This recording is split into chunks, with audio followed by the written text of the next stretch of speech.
Welcome to our channel. Today we how to deploy Beelinguapp for bilingual reading, full guide step by step clearly. To deploy Beelinguapp for bilingual reading, start by downloading the app from the Google Play Store or Apple App Store. Open the app after installation is complete. Once the app is open, you will be prompted to select your primary language. Choose the language you are most comfortable with for reading. Next, you will need to select the target language you wish to learn. Browse through the available languages and tap on your desired choice. After selecting your target language, explore the library for available texts. You can filter texts by category, such as fiction, nonfiction, or audiobooks. Select a book that interests you. Tap on the book cover to open it. Once the book is open, you will see a split screen setup. The left side displays the text in your primary language, while the right side shows the text in your target language.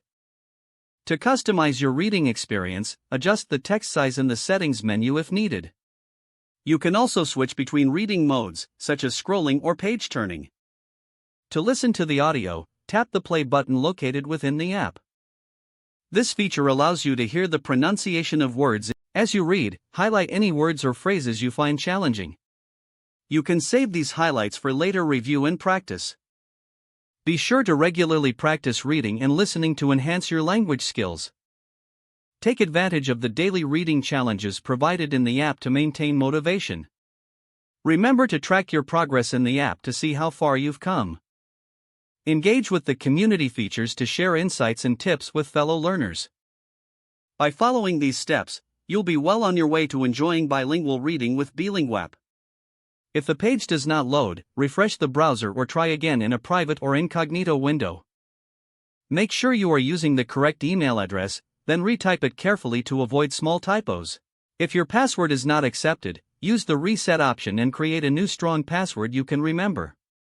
Check your spam folder for verification or security emails, then complete any requested confirmation steps. Enable two-factor authentication if available to improve account security and reduce unauthorized access risk. Don't forget to like this video and subscribe to our channel for more step-by-step tech guides.